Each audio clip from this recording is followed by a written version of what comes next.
Banaras Hindu university के sir Sundarlal अस्पताल में भ्रष्टाचार की शिकायतें समय समय पर वहां के प्रोफेसर और छात्र करते रहे हैं। बुधवार को कार्डियोथोरेसिक विभाग के विभागाध्यक्ष डॉक्टर सिद्धार्थ लखोटिया के खिलाफ छात्रों ने मोर्चा खोल दिया। छात्र नेता आशुतोष सिंह ईशू के नेतृत्व में छात्रों ने आईएमएस बीएचयू के निदेशक प्रोफेसर एसएन शंखवार का घेराव कर दिया। आशुतोष सिंह ने आरोप लगाया कि कार्डियोथोरेसिक विभाग में दलाली और कमीशनखोरी चरम पर है। वहां गरीब और असहाय मरीजों की चिंता नहीं बल्कि व्यक्तिगत लाभ देखा जा रहा है। मरीजों के ऑपरेशन के लिए डेट पर डेट दिया जा रहा है, जबकि विभागाध्यक्ष अपने स्वार्थ के लिए अपनों का ऑपरेशन कर रहे हैं। विभाग के सभी चिकित्सक और प्रोफेसर को नियमानुसार ओपी भी नहीं दी जा रही है। सीटीवीज ऑपरेशन थिएटर का संपूर्ण नियंत्रण विभाग के प्रमुख डॉक्टर सिद्धार्थ लखोटिया के हाथ में है।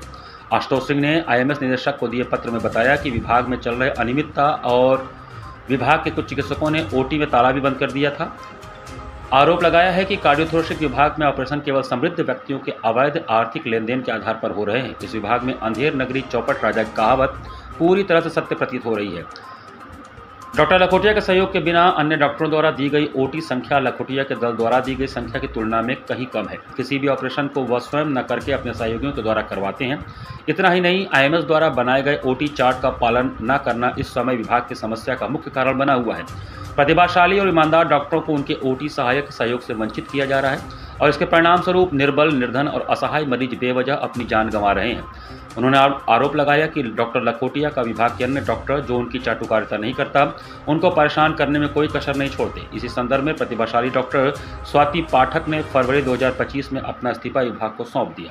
लखोटिया जी के द्वारा किया क्या जाता है कि वो ओटी को अपने सुविधानुसार अपने चेलों में बांट देते हैं। इसलिए बांट देते हैं क्योंकि उससे उनको धनुगाही मिल पाए, उससे पैसा मिल पाए, और जो अन्य डॉक्टरों की ओटी होती है उनको समय पे करने नहीं देते हैं। अगर समय पे नहीं करने दे रहे हैं, जिसकी वजह से अगर मरीजों की जान जा रही है, तो उसका सूद लेने वाला कौन है? अगर कोई हत्या करता है तो उसके ऊपर 302 का मुकदमा दर्ज होता है, लेकिन अगर ये डॉक्टर इनके लापरवाही की वजह से अगर मरीजों की जान जाती है तो उनके ऊपर कौन सा मुकदमा दर्ज होना चाहिए? आप हमको बताइए।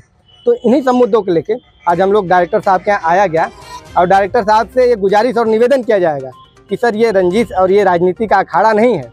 ये हॉस्पिटल है और यहाँ पे हॉस्पिटल मरीजों के हित और सेवा और उनके सहयोग के लिए बना हुआ है। जो इन्होंने ज्ञापन दिया है वहाँ की समस्याएं तो हैं ही, और पूर्व में भी हम लोगों को ज्ञात था और बहुत चीज़ों में सुधार हुआ है। लेकिन जो इन्होंने बिंदु उठाए, उन बिंदुओं पर भी विभागाध्यक्ष और टीम के साथ चर्चा करके उनमें सुधार किया जाएगा। एनेस्थीसिया के डॉक्टर साहब से जो एचओडी हैं डॉक्टर एपी सिंह सर, उनसे भी वार्ता की है और ओटी बढ़ाने के लिए भी उनसे अनुरोध किया है। चूँकि रेजिडेंट डॉक्टर्स की संख्या भी कम है, वो जल्दी 1-2 हफ्ते में बढ़ने जा रही है, तो ओटी की संख्या बढ़ जाएगी। और जो ओटी उनके यहाँ हैं, उन सभी ओटी को संचालित करने के लिए पूर्व में भी कहा गया, अभी भी उनको कह कर संचालित कराएंगे।